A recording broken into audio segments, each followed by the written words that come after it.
There is always this one energy that binds this creation together. The one such connection that every being understands. For the enlightened and the rest who seek, both can communicate through this one energy. It changes everything. Such is its power.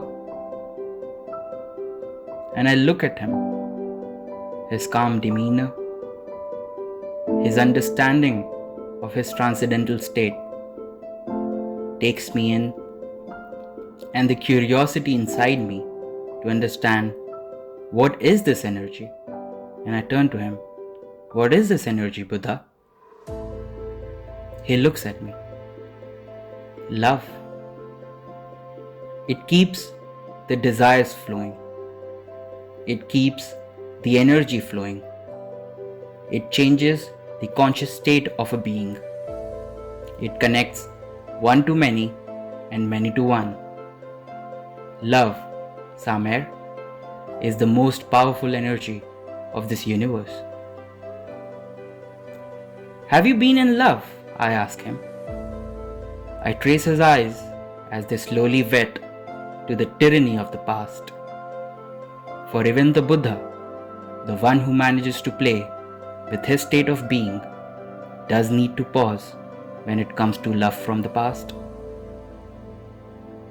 And he looks into the wider expanse ahead in the dark night sky, and he whispers, yes, I can feel him, for he still holds the smile. But he is lost. Love is, after all, a powerful energy. Many a gods have surrendered to the autocracy of love. He turns to me. My child, did you ever fall in love? And I never knew how to answer that question. I did come here to give up my life, Buddha, I reply. Why do you think that would be? It is not love that pushed you here, my child. When you had love, you never thought of such an act. In the absence of love, well, instead of walking away from everything and enduring to find answers, you chose to end everything at the questions you have not asked yet. What do you mean, Buddha? Why do you think she left you? And what made you become the man you once detested? Wait. How do you know about her? Does it matter? I know why she left you, but I'm more interested in what made you become such a man later. Perhaps I have an answer. And I just silently look at him. For in the wider expanse of this universe, he understands me better than me myself. He continues, loneliness, Samer. It is such a void, but such a box of surprises. For everyone comes out of it so differently, yet seeking the same energy of acceptance, which includes validation, ecstasy, and fulfillment of desire. Pretty much the package of love. But you know, Samer, some endure this loneliness.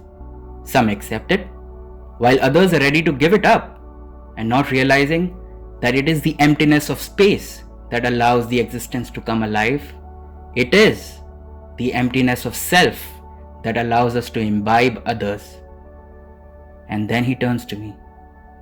It is, my child, the emptiness of heart that allows for love. Buddha, silent, for in my admission of my guilt, he understands my predicament. And soon he puts me in a trance.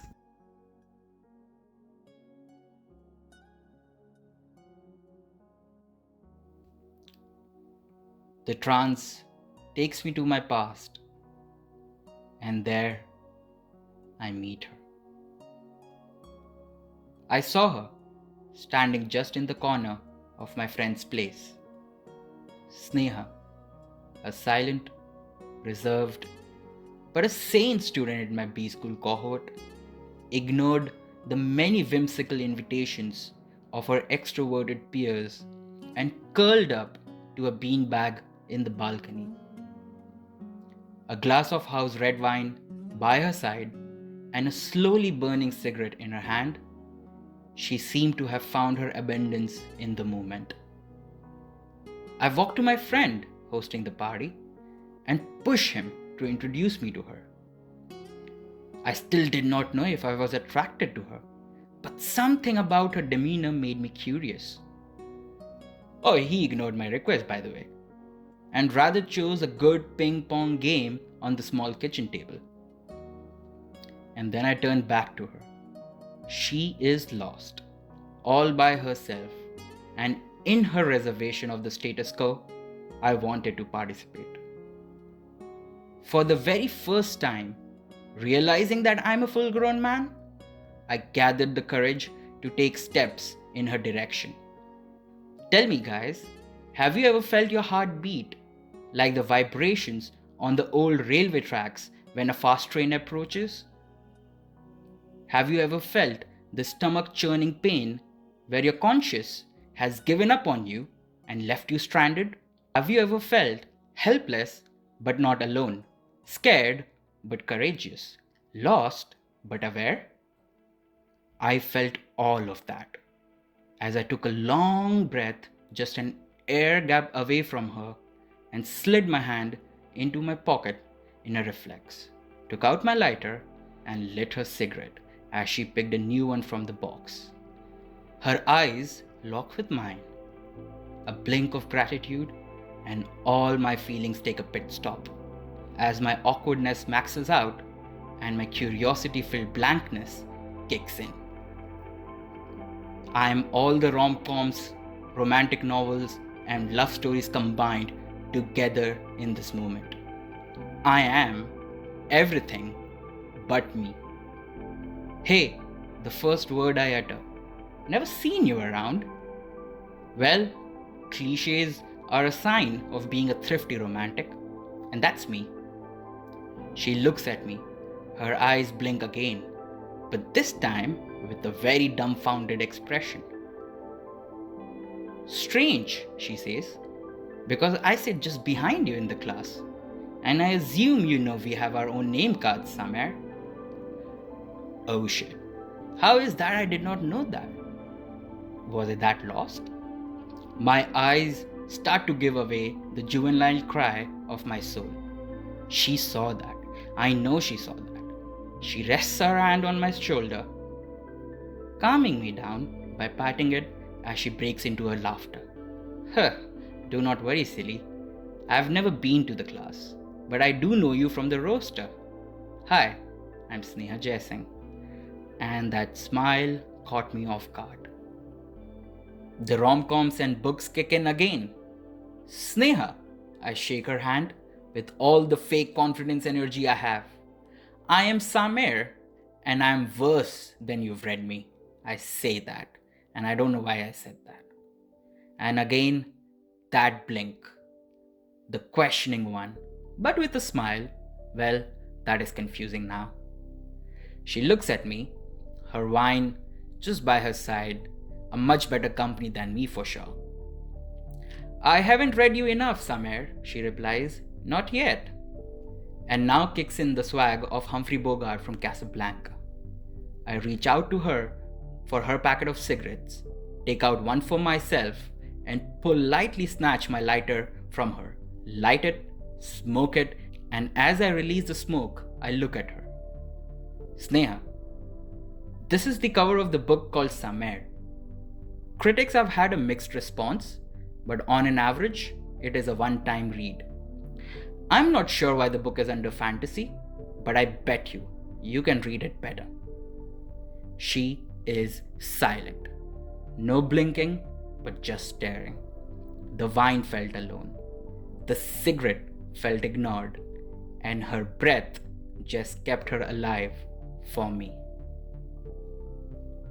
That's just... And there she has nothing to say. As I walk closer to her, pick up her wine glass and look into her eyes. Sneha, do you want a refill? She nods. I turn away to get inside to get more wine for her, and she follows me, not to lose the sight of me. Rom-coms and books? Well, they taught me the hook. I'm sure I missed a lot in the class, she remarks, as she winks at me, me filling her wine glass. I ignore her while filling the glass, giving her the space, testing out how accommodating is she. And no, please do not get me wrong, not accommodating to the sensual desires, which honestly I do have, but how accommodating is she to leave a man who is lovesick, perhaps in a simpler language, who is seeking love, but not necessarily out of desperation. She walks towards me. Samer, that is enough. You're overfilling it. She stops me and then picks up my glass and walks away back to the balcony with a wink. Now I've seen all that, but was not sure if that was her way of inviting me to ignite a spark. Considering I have no support in the party anyways, I guess it is time to go all in this zero-sum game. I pick her glass and walk back to her. Samir, she calls. I'm hungry. And then her eyes look at me for an answer to her existential problem. Time to go all in. I can cook for you. Come along, I say with confidence. I hold her hand, leave the party, walk her to my place, pour her wine, cook her food, get her dessert, and in the audience of the love-making crickets, because I can only imagine them doing that, I smoke a cigarette with her, finish it, hold her hand while she's shivering a little. And there, she surrenders to the love I have for her. With no resistance from her, I pull her closer and we kiss.